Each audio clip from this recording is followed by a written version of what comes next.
ഇന്ന് തയ്യാറാക്കുന്നത് തനി നാടൻ രീതിയിൽ ഒരു ബീഫ് കറിയാണ്. അപ്പോൾ അതിന് വേണ്ടുന്ന ഇൻഗ്രീഡിയൻസ് എന്തൊക്കെയാണെന്ന് നോക്കാം. സവാള വേണം. ഒരു വലിയ സവാളയാണ് എടുത്തിട്ടുള്ളത്. ചെറിയ രീതിയിൽ കട്ട് ചെയ്തെടുത്തിട്ടുള്ളതാണ്. ചെറുതാണെങ്കിൽ 2 എണ്ണം എടുക്കാം. പിന്നെ 30 ചെറിയ ഉള്ളി എടുത്തിട്ടുണ്ട്, അതൊന്ന് ചതച്ചെടുത്തതാണ്. പിന്നെ വലിയ പീസ് ഇഞ്ചി, ഒരു 2 വലിയ വെളുത്തുള്ളി, ഒരു 4 പച്ചമുളക് എല്ലാം കൂടി ഒന്ന് ചതച്ചെടുത്തതാണ്. ചെറുതായിട്ട് ചതച്ചെടുത്തതാണ് കേട്ടോ. പിന്നെ 1 ടേബിൾ സ്പൂണോളം വലിയ ജീരകവും 3-4 ഏലക്കയും കൂടെ വേണം.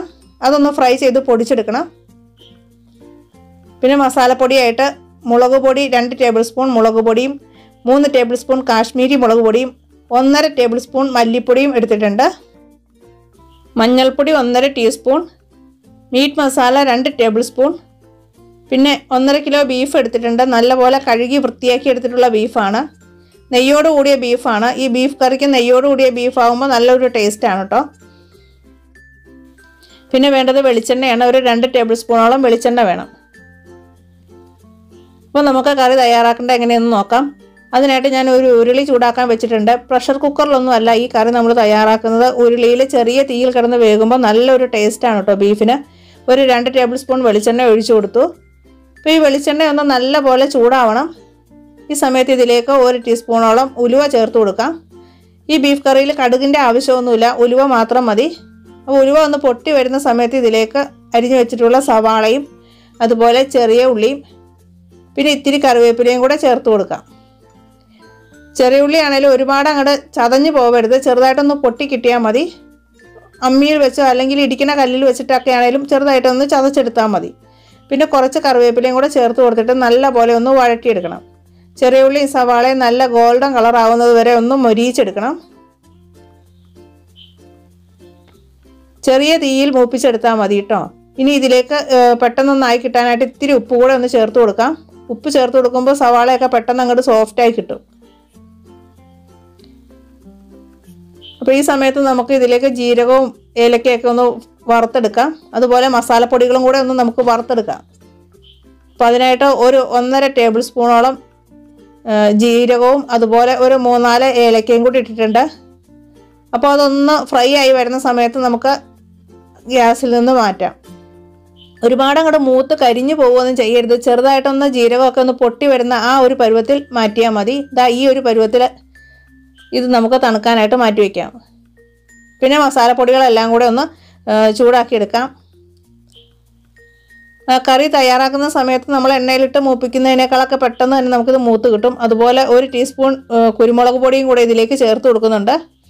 എന്നിട്ട് നന്നായിട്ടൊന്ന് ഫ്രൈ ചെയ്തെടുക്കണം. ഒരുപാട് കരിഞ്ഞു പോവാതെ ആ പച്ച മണമൊക്കെ ഒന്ന് മാറി കിട്ടിയാൽ മതി. പൊടികളൊക്കെ ഒന്ന് മൂത്ത് വരുന്ന സമയത്ത് നമുക്കിത് ഗ്യാസ് ഓഫ് ചെയ്യാം. പൊടി കരിഞ്ഞു പോവാതെ പ്രത്യേകം ശ്രദ്ധിക്കണം. ഈ ഒരു പരുവത്തിൽ നമുക്ക് മാറ്റാം. ഇപ്പോൾ സവാളയൊക്കെ ഒരു ഏകദേശം മൂപ്പായി തുടങ്ങിയിട്ടുണ്ട്. കുറച്ചുകൂടി ഒന്ന് ബ്രൗൺ കളർ ആവണം. നന്നായിട്ടൊന്ന് വഴറ്റി കൊടുക്കാം. സവാളയൊക്കെ ഒരു 5-10 മിനിറ്റ് എടുക്കും കേട്ടോ ഇതുപോലെ നന്നായിട്ടൊന്ന് മൂത്ത് കിട്ടാൻ. അപ്പോൾ കുറച്ച് സമയം എടുത്ത് ഇതുപോലെ ഒന്ന് ചെയ്തെടുത്താൽ മാത്രമാണ് കറിക്ക് റിയൽ ആയിട്ടുള്ള ആ ടേസ്റ്റ് ഉണ്ടാവുകയുള്ളൂ. അപ്പോൾ നല്ലപോലെ സവാള മൂത്തതിന് ശേഷം വേണം ഇതിലേക്ക് ഇഞ്ചിയും വെളുത്തുള്ളിയും പച്ചമുളകും കൂടെ ചേർത്ത് കൊടുക്കാൻ. പിന്നെ പച്ചമുളകും ഇഞ്ചിയൊക്കെ നല്ലപോലെ ഒന്ന് മൂത്ത് അതിൻ്റെ ആ പച്ച ചുവയൊക്കെ ഒന്ന് മാറി നല്ല മൂത്ത മണം വരും. അതുവരെ ഒന്ന് വഴറ്റിയെടുക്കണം. പച്ചമുളകും ഇഞ്ചിയും മൂത്തില്ലെങ്കിൽ കറിയിൽ ആ പച്ചമുളകിൻ്റെ ഇഞ്ചിയുടെ ആ ചുവ തന്നെ ആയിരിക്കും, ആ കറിക്ക് ടേസ്റ്റ് ഉണ്ടാവില്ല. പച്ചമുളകും ഇഞ്ചി നല്ലപോലെ മൂത്തതിന് ശേഷം വേണം ഇതിലേക്ക് മഞ്ഞൾപ്പൊടി ചേർത്ത് കൊടുക്കാൻ. മഞ്ഞൾപ്പൊടിയും കൂടെ ചേർത്ത് നല്ലപോലെ ഒന്ന് മിക്സ് ചെയ്തെടുക്കണം. മഞ്ഞൾപ്പൊടി എണ്ണയിലൊന്ന് മൊരിഞ്ഞ് വരുമ്പോൾ നല്ലൊരു മണമാണ്. ഈ ഒരു സമയത്ത് നമുക്ക് ഇതിലേക്ക് മീറ്റ് മസാലയും കൂടെ ചേർത്ത് കൊടുക്കാം. എന്നിട്ട് ഒന്ന് വഴറ്റിയെടുക്കണം. നല്ലപോലെ ആ പൊടികളുടെ ആ പച്ച ടേസ്റ്റൊക്കെ ഒന്ന് മാറി കിട്ടണം. പിന്നെ മീറ്റ് മസാലയൊക്കെ ആണെങ്കിലും പെട്ടെന്ന് മൂത്ത് കിട്ടും കേട്ടോ. നമ്മുടെ ഉരുളിക്ക് നല്ല ചൂടായതുകൊണ്ട് തന്നെ പെട്ടെന്ന് അങ്ങോട്ട് മൂത്ത് കിട്ടിക്കോളും. ഇനി നമ്മൾ എടുത്തു വെച്ചിട്ടുള്ള മസാലപ്പൊടിയും കൂടെ ചേർത്ത് കൊടുക്കാം. അപ്പോൾ നന്നായിട്ട് വറുത്തെടുത്തിട്ടുള്ളത് കൊണ്ട് നല്ല കറക്റ്റ് പരുവത്തിൽ തന്നെ നമുക്ക് ഫ്രൈ ചെയ്തെടുക്കാൻ പറ്റും. എണ്ണയിൽ നമ്മൾ മൂപ്പിച്ചെടുക്കുന്ന സമയത്ത് ചിലപ്പോൾ പൊടികളുടെ മൂപ്പിൽ ഇത്തിരി അങ്ങോട്ടും ഇങ്ങോട്ടൊക്കെ വ്യത്യാസം വരാം. ഇങ്ങനെ ചെയ്തെടുക്കുകയാണെങ്കിൽ നല്ല കറക്റ്റായിട്ട് നമുക്ക് പൊടികളൊക്കെ മൂത്ത് കിട്ടും. ഇനി നമ്മൾ കഴുകി വൃത്തിയാക്കി വെച്ചിട്ടുള്ള ബീഫ് കൂടെ ചേർത്ത് കൊടുക്കാം. എന്നിട്ട് നന്നായിട്ട് മസാലപ്പൊടികൾ ബീഫിൽ പൊതിഞ്ഞിരിക്കുന്ന രീതിയിൽ ഒന്ന് മിക്സ് ചെയ്തെടുക്കണം.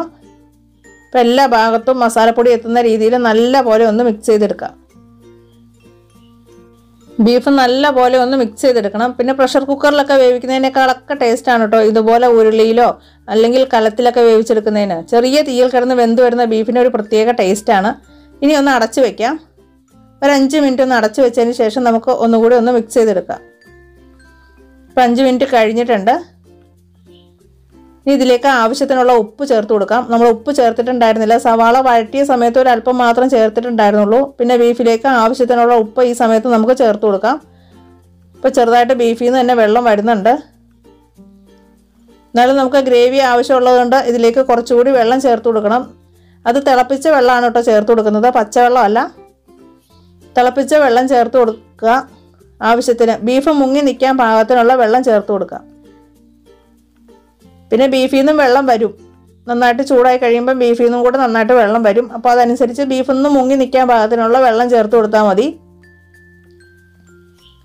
ഇനി ഒന്ന് നല്ലപോലെ ഒന്ന് മിക്സ് ചെയ്തിട്ട് ചെറിയൊരു തിള വരുന്ന സമയത്ത് നമുക്കിത് അടച്ചു വയ്ക്കാം. കുറച്ച് കറിവേപ്പിലയും കൂടെ ചേർത്ത് കൊടുക്കുന്നുണ്ട് കേട്ടോ. ഇടയ്ക്കിടയ്ക്ക് ബീഫിൽ ഇത്തിരി കറിവേപ്പില കൂടെ ചേർത്ത് കൊടുക്കുമ്പോൾ ഒരു പ്രത്യേക ടേസ്റ്റും ഒരു പ്രത്യേക മണവുമാണ്. ഇനി നമുക്ക് അടച്ചു വെച്ചൊന്ന് വേവിച്ചെടുക്കാം. ഒരു 10 മിനിറ്റിന് ശേഷം നമുക്കൊന്ന് ഓപ്പൺ ചെയ്ത് നോക്കാം. ഇപ്പോൾ ബീഫ് വേവാൻ വെച്ചിട്ട് ഒരു 10 മിനിറ്റ് കഴിഞ്ഞിട്ടുണ്ട്. ഇപ്പോൾ തന്നെ നല്ലൊരു മണമാണ് കേട്ടോ. പിന്നെ ലോ ഫ്ലെയിമിലിട്ട് വേണം ബീഫ് വേവിച്ചെടുക്കാൻ, ഹൈ ഫ്ലെയിമിൽ ഇടരുത്. ചെറിയ തീയിൽ കിടന്ന് വെന്ത് വരുന്നതിനാണ് കേട്ടോ പ്രത്യേക ഒരു ടേസ്റ്റും കറക്റ്റായിട്ട് അങ്ങോട്ട് വെന്ത് കിട്ടുള്ളൂ. മസാലയൊക്കെ ശരിക്കും നമ്മുടെ ബീഫിലൊക്കെ പിടിച്ച് ചെറിയ തീയിൽ കിടന്ന് വെന്ത് വരണം. ഒന്ന് മിക്സ് ചെയ്തതിന് ശേഷം നമുക്ക് ഒന്നുകൂടെ അടച്ചു വെച്ചിട്ട് വേവിച്ചെടുക്കാം. ഒരു 3/4 മണിക്കൂർ എന്തായാലും വേണ്ടി വരും ബീഫ് ഇങ്ങനെ വേവിച്ചെടുക്കുമ്പോൾ. പ്രഷർ കുക്കറിലാണെങ്കിൽ നമുക്ക് പെട്ടെന്ന് തന്നെ കറി തയ്യാറാക്കി എടുക്കാം. ഇപ്പോൾ ബീഫ് അടച്ചു വെച്ചിട്ട് ഒരു 1/2 മണിക്കൂർ കഴിഞ്ഞിട്ടുണ്ട്. ഒരു 3/4 ഭാഗത്തോളം വേവായിട്ടുണ്ട്. ചില ബീഫ് പെട്ടെന്ന് വെന്ത് കിട്ടുന്നതാണ്. ഇതിപ്പോൾ അത്യാവശ്യം നല്ല വേവുള്ള ബീഫാണ്. നല്ലപോലെ ഒന്ന് ഇളക്കി കൊടുക്കാം. ഇനി ഇത് അടച്ചു വെക്കേണ്ട ആവശ്യമൊന്നുമില്ല. നമുക്ക് തുറന്ന് വെച്ചിട്ട് ചെറിയ തീയിൽ ഒരു 10-15 മിനിറ്റ് നേരം കൂടെ ഒന്ന് വേവിച്ചെടുക്കാം. ഈ സമയത്ത് നമുക്കിതിലേക്ക് വറുത്ത് പൊടിച്ച് വെച്ചിട്ടുള്ള ജീരകവും ഏലക്കയും കൂടെ ചേർത്ത് കൊടുക്കാം. അപ്പോൾ ഒരു 10-15 മിനിറ്റും കൂടി കഴിഞ്ഞ് കഴിയുമ്പോൾ നമ്മുടെ ബീഫ് കറി ഇവിടെ റെഡിയാവും. ഇപ്പോൾ അത്യാവശ്യം ബീഫ് കറി വെന്ത് നല്ല കുറുകി നല്ല പാകമായിട്ടുണ്ട്. കറി ഇരുന്നൊരു തിക്കാവുന്നത് കൊണ്ട് കുറച്ചൊരു ഗ്രേവിയിലാണ് ഓഫ് ചെയ്തിട്ടുള്ളത്. അപ്പോൾ ഇനി ഗ്യാസ് നമുക്കൊന്ന് ഓഫ് ചെയ്യാം. ഇനി ഫൈനലായിട്ട് ഇതിലേക്ക് നല്ല ഫ്രഷ് കറിവേപ്പില കുറച്ചൊന്ന് ഞെരടി ചേർത്ത് കൊടുക്കാം കേട്ടോ. ഒരു പ്രത്യേക ടേസ്റ്റാണ് ഈ കറിവേപ്പില കൂടുതൽ ചേർക്കുമ്പോൾ. അതുപോലെ തന്നെ 1 ടേബിൾ സ്പൂണോളം വെളിച്ചെണ്ണ കൂടി, പച്ച വെളിച്ചെണ്ണയാണ്. ഈ തിളപ്പ് നിൽക്കുന്നതിന് മുമ്പായിട്ട് നമുക്ക് കുറച്ച് പച്ച വെളിച്ചെണ്ണയും കൂടെ ചേർത്ത് കൊടുക്കാം. അപ്പോൾ അതാ ഇത്രേ ഉള്ളൂ പരിപാടി. നമ്മുടെ തനി നാടൻ ബീഫ് കറി ഇവിടെ റെഡിയായി. ഇനി ഇതൊരു 10 മിനിറ്റ് നമുക്കൊന്ന് അടച്ചു വയ്ക്കാം. അതിനുശേഷം നമുക്ക് സെർവ് ചെയ്യാം. അപ്പത്തിനോ ഇടിയപ്പത്തിനോ എന്തിൻ്റെ കൂടെ ആണെങ്കിലും നല്ലൊരു കോമ്പിനേഷനാണ് കേട്ടോ. അപ്പോൾ എല്ലാവരും ട്രൈ ചെയ്ത് നോക്കുക. ട്രൈ ചെയ്ത് നോക്കിയിട്ട് ഫീഡ്ബാക്ക്സ് അറിയിക്കാൻ മറക്കല്ലേ. അപ്പോൾ ഇന്നത്തെ വീഡിയോ നിങ്ങൾക്ക് എല്ലാവർക്കും ഇഷ്ടമായെന്ന് വിചാരിക്കുന്നു. ഇഷ്ടമാകുകയാണെങ്കിൽ ഒന്ന് ലൈക്ക് ചെയ്യുക. അതുപോലെ ചാനൽ കൂടി ഒന്ന് സബ്സ്ക്രൈബ് ചെയ്ത് സപ്പോർട്ട് ചെയ്യണേ. അപ്പോൾ നമുക്ക് വീണ്ടും കാണാം. അതുവരേക്കും താങ്ക്സ് ഫോർ വാച്ചിങ്. ബൈ.